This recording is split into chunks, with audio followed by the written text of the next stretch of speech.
नमस्कार, मैं तरुण वर्मा और मैं एक क्लिनिकल साइकोलॉजिस्ट हूँ। मैं आपसे एक इम्पॉर्टेंट टॉपिक के बारे में डिस्कस कर रहा हूँ कि एक टॉक्सिक पेरेंट को कैसे पहचानें, उन्हें कैसे समझें और उनके साथ कैसे डील करें। तो इसके लिए मैंने पहले 2 वीडियोस बनाई और अब ये तीसरा पार्ट है इस वीडियो सीरीज़ का, आप इसको कह सकते हैं। हालांकि ये कोई प्लान्ड सीरीज़ नहीं थी। फ्यूचर में कभी इस टॉपिक के बारे में डिटेल में कोई सीरीज़ बनाऊंगा, पर अभी के लिए इस वीडियो को, इस डिस्कशन को हम इस वीडियो के साथ ख़त्म करेंगे और इसमें मैं आपको बताऊंगा कि कैसे एक टॉक्सिक पेरेंट के साथ आप डील कर सकते हैं या उनके इम्पैक्ट को अपने ऊपर जो आप पर पड़ा है उसको कैसे हील कर सकते हैं। एक फैमिली कैसी भी हो, कितने भी लोग हों उसके अंदर, किसी भी टाइप का हमारा पेरेंट्स या फैमिली मेम्बर्स के साथ रिलेशनशिप हो, उसका इम्पैक्ट हमारे ऊपर बहुत गहरे तक पड़ता है।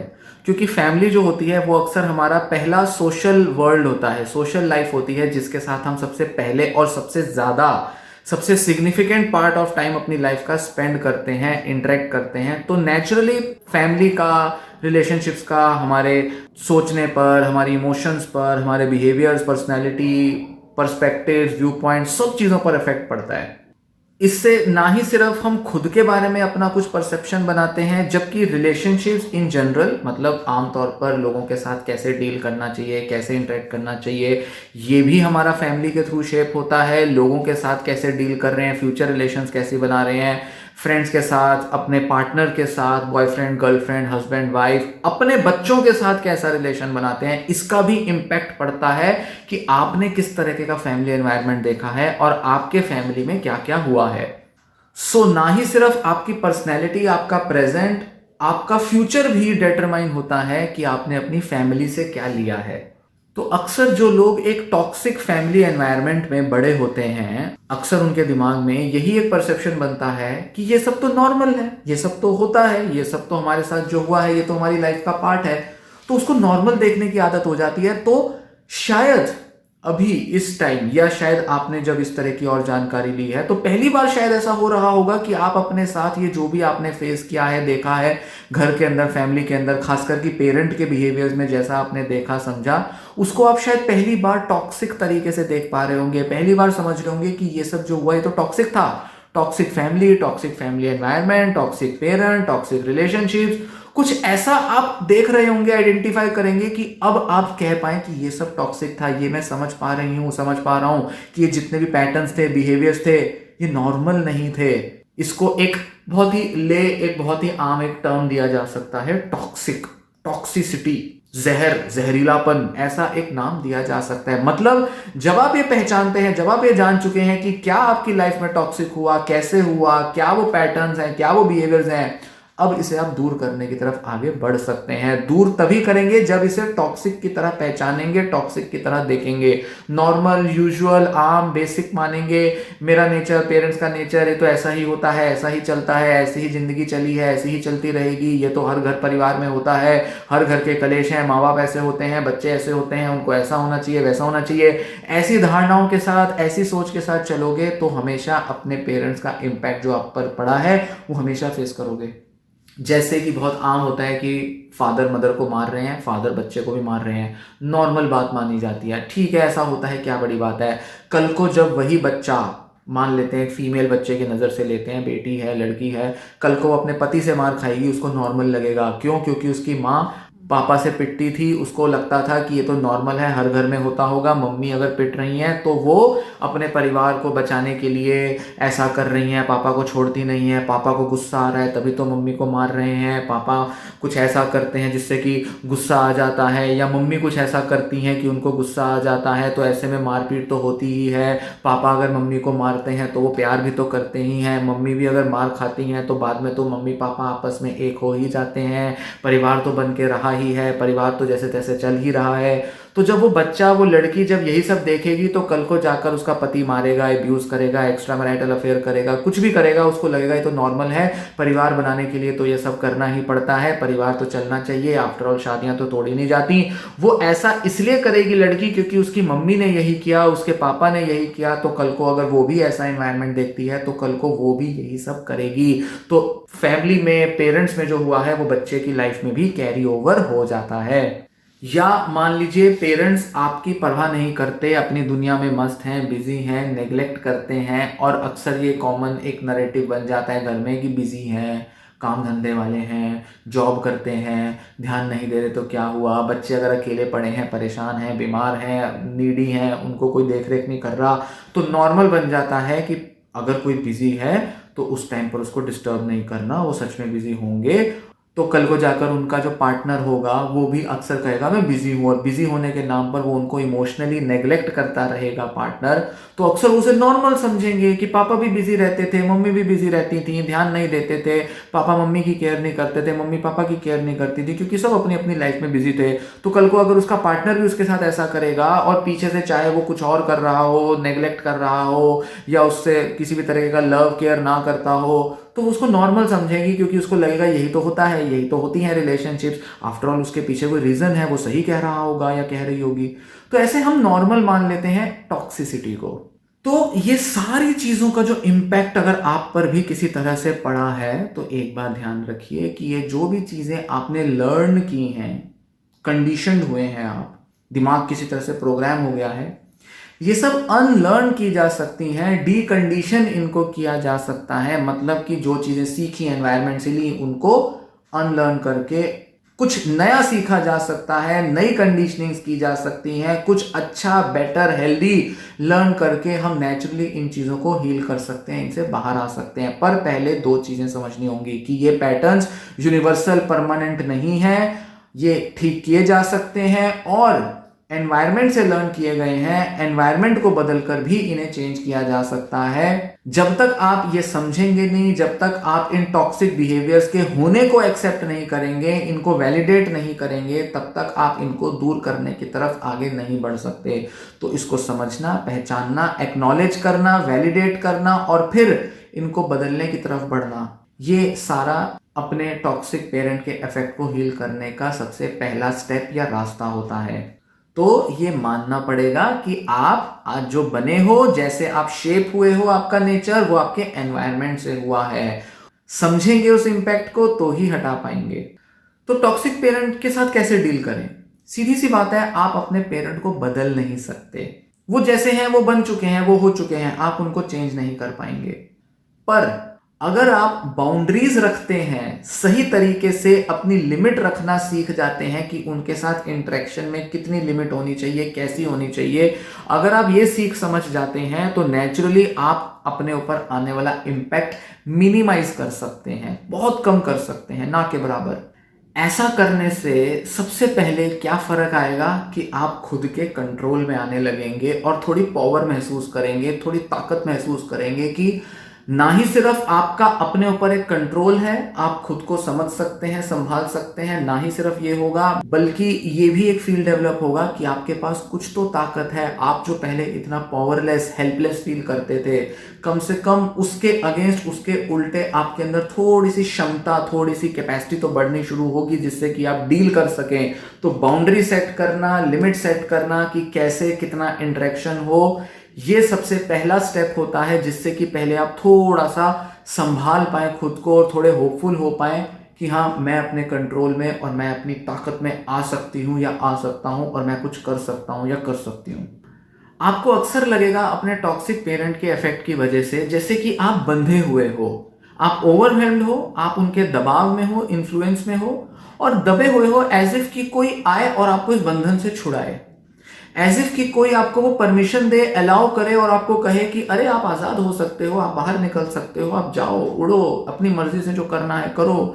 आप हमेशा अपने को कुछ बंधा हुआ महसूस करोगे, मोरली महसूस करोगे, साइकोलॉजिकली, इमोशनली, किसी ना किसी तरह से आप बड़े रिस्ट्रिक्टेड से, बड़े ही दबावा महसूस करोगे खुद को, एज इफ कि आप किसी का इंतजार कर रहे हो कि जैसे कोई आए, बताए कि देखो ऐसा करो, ये करो। मतलब आप इंतजार कर रहे हो कि किसी और के हाथ में कंट्रोल चला जाए, जो कि आपको इस दुख से, इस बंधनों से, इस पीड़ा से, इस बाउंडेशन से आपको मुक्त करे, आपको बाहर निकाले।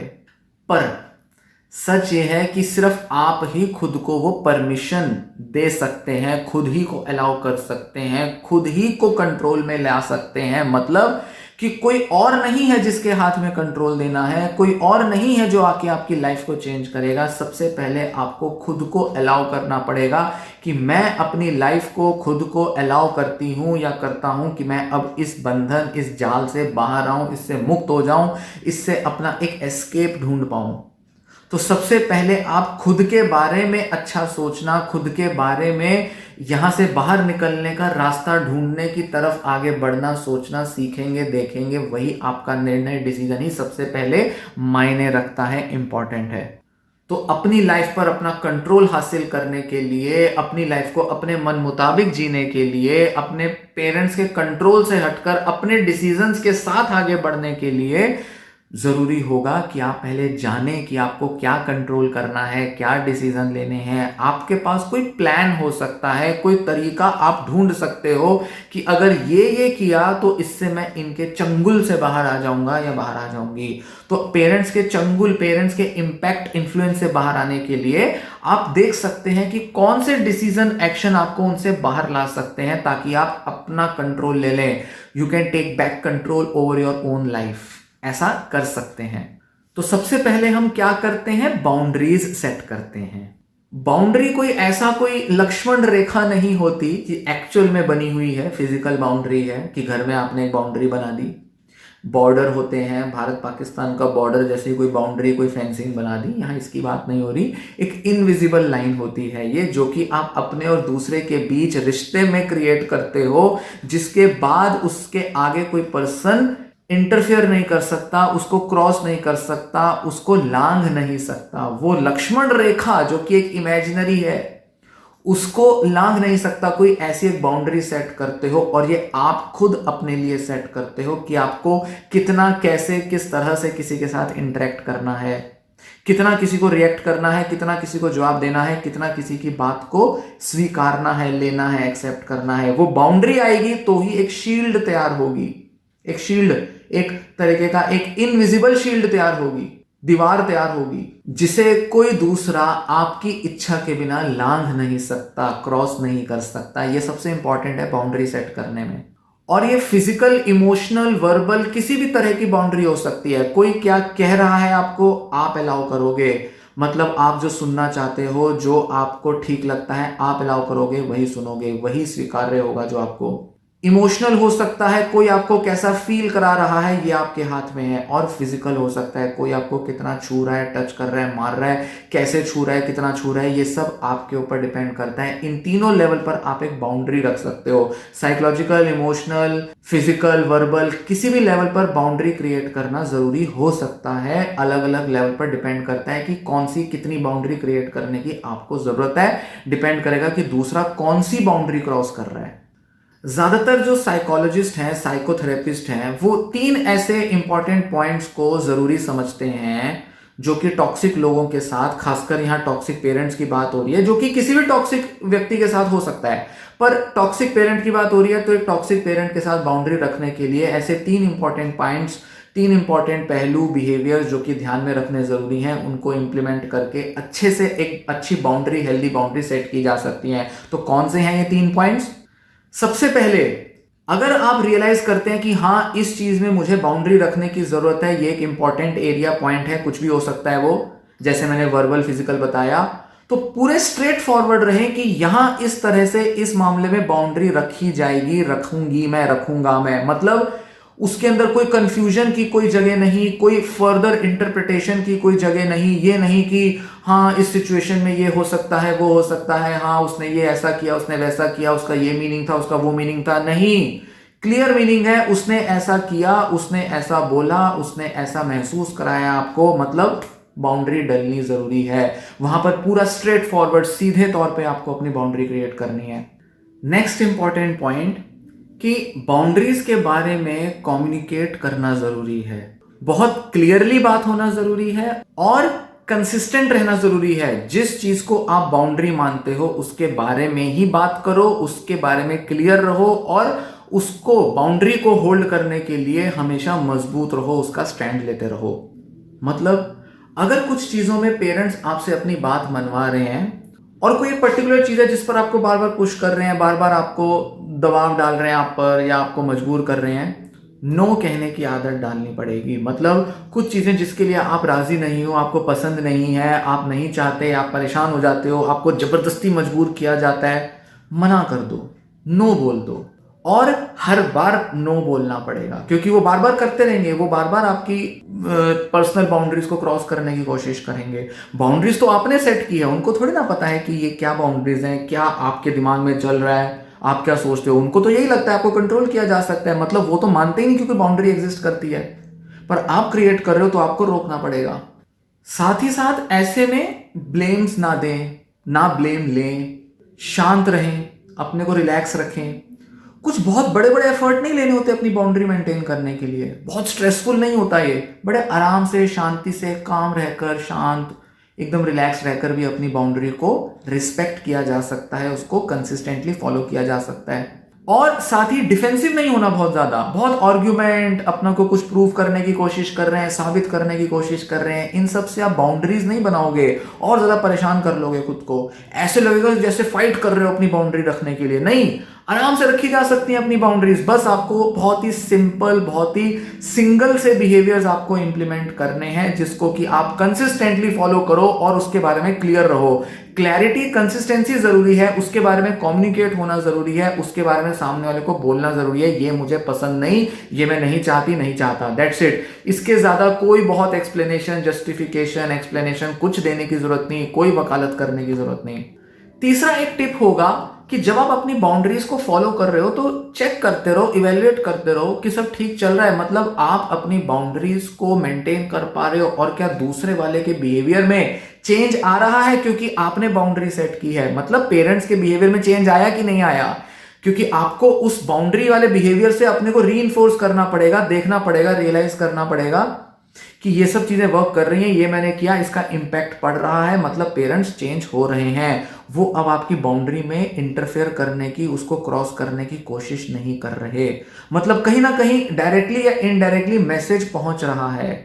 पर अगर लगे कि ऐसा नहीं हो रहा, वो और नए नए पैतरे इस्तेमाल कर रहे हैं, और नए नए ट्रिक्स, स्ट्रेटेजीज लगा रहे हैं आपको मैनिपुलेट करने की, एग्रेसिव हो रहे हैं, गुस्से में आ रहे हैं, गालियां दे रहे हैं, हो हल्ला मचा रहे हैं, शोर मचा रहे हैं, घर में धिक्कार रहे हैं, ब्लेम कर रहे हैं, और ज्यादा परेशान हो गए हैं, क्योंकि पेरेंट इरिटेट हो सकते हैं, तो ऐसे में प्लान भी होना चाहिए। मतलब आपको थोड़े टाइम के लिए जरूरी हो सकता है पेरेंट से कट ऑफ हो जाना, मतलब किसी तरह से फिजिकली या किसी और वे में उनसे दूर हो जाना थोड़े टाइम के लिए, टेम्परेरीली, अगर वो पॉसिबल है आपके केस में। तो कभी कभी कुछ लोग क्या डिसीजन लेते हैं, वो अपने करियर, अपनी एजुकेशन के लिए अपने शहर से, अपने देश से दूर जाना प्रेफर करते हैं ताकि बाउंड्री सेट हो पाए। वो उनके लिए और शायद घर के माहौल के लिए भी जरूरी हो सकता है, शांति बनाए रखने के लिए, या किसी भी तरह से खुद को बेटर फील कराने के लिए जरूरी हो सकता है कि आपको शायद अपने पेरेंट्स से कुछ टाइम के लिए ही सही पर अलग होना पड़े। सो ये रही कुछ 2-3 इंपॉर्टेंट टिप्स कि आपको क्या करना पड़ेगा, कौन सी ऐसी टिप्स आप फॉलो कर सकते हो, या सिंपल किन बातों को ध्यान में रखना जरूरी है ताकि आप अपनी बाउंड्रीज सेट कर सको और उसको फॉलो कर सको, जिससे कि एक चेंज आए, आप इन्फ्लुएंस को ब्रेक कर पाओ, किसी तरह से उसकी तरफ आगे बढ़ पाओ। धीरे धीरे आप अपने को स्ट्रांग फील करोगे, कॉन्फिडेंट हो जाओगे, और इसका इफेक्ट देखोगे।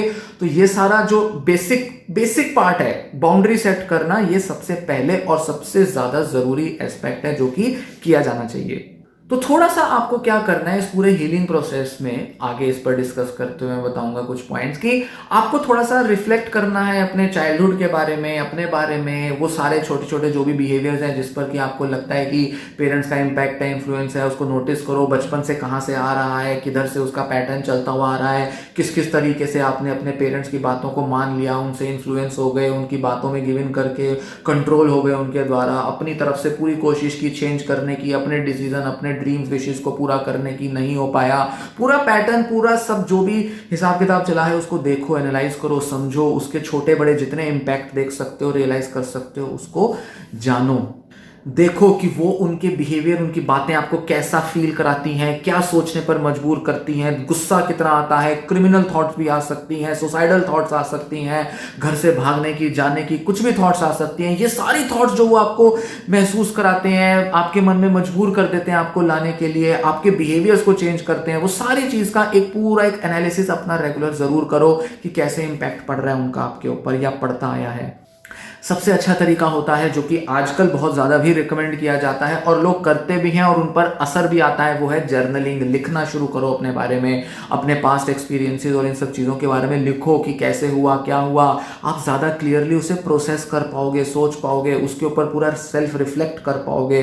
तो लिखना बहुत अच्छा तरीका है, या किसी से बात करना, अगर कोई ट्रस्टवर्दी फ्रेंड है, कोई कज़न रिलेटिव हो सकता है, सिस्टर ब्रदर आपस में बात कर सकते हैं एक दूसरे से, या फिर किसी साइकोलॉजिस्ट को भी आप कंसल्ट कर सकते हो और उनसे भी बात कर सकते हो। किसी ना किसी तरह से बात करने का, इस चीज़ को बाहर निकालने का, एक्सप्रेस करने का, थॉट्स को किसी फॉर्म देने का आपके लिए ज़रूरी हो सकता है ये एफर्ट, जो कि आपको काफ़ी हेल्पफुल साबित होगा, क्योंकि सारी चीज़ें सॉर्ट आउट होंगी, क्लियर हो जाएंगी और आपको पता चलेगा कि चल क्या रहा है। जो भी अनकॉन्शियस था, दबा हुआ था, मेमोरीज में कहीं बैठा हुआ था, वो बाहर आ जाएगा, कॉन्शियस रूप ले लेगा वो। और खासकर कि जब ये सब चीज़ें आप करते हो, करोगे या करते आए हो, तो आपके लिए बड़ा ओवरवेलमिंग हो सकता है, टॉर्चर और डिस्ट्रेसिंग हो सकता है, और हो सकता है कि आप शायद अपने पेरेंट्स को लेकर और ज़्यादा रिएक्ट करने लगो और गुस्सा करने लगो, नफरत से भर जाओ, बस किसी ना किसी तरह से उनके लिए शिकायतें दिमाग में भर जाएं, क्योंकि इतना सब सोचोगे तो नेचुरली शिकायतें भरेंगी। तो बेटर होगा कि कुछ नेगेटिव इम्पैक्ट ना पड़े घर में और कलेश ना बढ़े और अपने को नुकसान, सेल्फ हार्म ना करो। तो बेटर है कि किसी साइकोलॉजिस्ट के साथ, क्लिनिकल साइकोलॉजिस्ट या किसी मेंटल हेल्थ प्रोफेशनल के साथ इस बारे में बात करो, कंसल्ट करो और उनसे ये सब चीज़ें डिस्कस करो, ताकि इस हीलिंग का रास्ता आपके लिए और आसान हो पाए। किसी पर्सन से बात करोगे, मतलब प्रोफेशनल से बात करोगे, तो नेचुरली आपको सेल्फ रिफ्लेक्ट करने का एक बेटर जरिया मिलेगा, एक बेटर डायरेक्शन, एक बेटर आउटलुक मिलेगा आपको। तो कुछ दो चार जो इंपॉर्टेंट स्टेप्स हैं जो आपको लेने चाहिए अपनी फीलिंग्स, थॉट्स, इन सब चीज़ों को चेंज करने के लिए, क्योंकि एक बार समझ तो लिया कि क्या क्या, कैसे कैसे इम्पैक्ट पड़ा है, किस तरह से आपकी लाइफ इफेक्ट हुई है। अब क्या करें? अब आपको क्या चेंज करना है, किस डायरेक्शन में जाना है, क्या चेंजेस लाने हैं, वो आपको देखना पड़ेगा। तो पहले एक लिस्ट बनाओ उन बिहेवियर्स की जो कि आपको लगता है कि ये आपके पेरेंट्स के इम्पैक्ट की वजह से आ रहे हैं। फिर देखो कि आपको ये बिहेवियर जो चेंज करने हैं, इसका आपके पास क्या जरिया है, क्या कर सकते हो, कैसे डिसीजंस, एक्शंस ले सकते हो। प्रायोरिटाइज करो कि कौन सी चीजें अभी करना ज्यादा जरूरी होगा, शॉर्ट टर्म के लिए जरूरी होगा, कौन सी चीजें लॉन्ग टर्म में ही आप कर पाओगे, क्योंकि शायद प्रैक्टिकल ऐसा कोई पॉसिबिलिटी नहीं है जिससे कि आप उसको अभी पूरी तरह से फ्रूटफुली आप उसको इंप्लीमेंट कर पाओ या वो चेंज ला पाओ। तो आपको शॉर्ट टर्म के कुछ ऐसे गोल्स या बिहेवियर्स देखने होंगे जो कि आपको उस इन्फ्लुएंस से हटने में मदद करेंगे।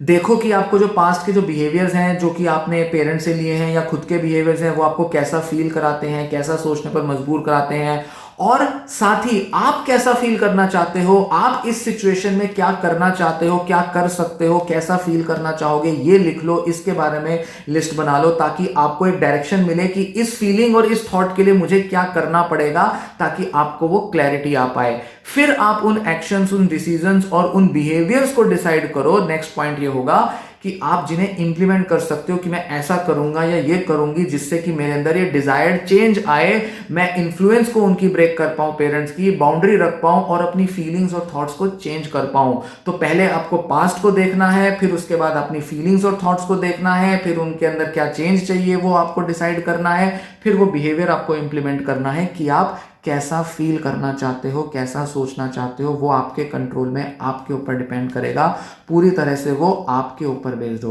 फिर इसके बाद जब आप देखोगे कि आपने कुछ बिहेवियर्स में चेंज ले आए, क्योंकि आपको बार बार प्रैक्टिस करनी पड़ेगी, बार बार उसको इवेल्युएट करना पड़ेगा, मैंने ये किया, उसके बाद ये हुआ, आज मुझे ये रिजल्ट मिला, आज ऐसा हुआ, उसके अंदर ये चेंज आ गया, नेक्स्ट टाइम मैं ऐसा करूंगी, ऐसा करूंगा, कुछ ना कुछ दिमाग में एनालिसिस चलता रहेगा।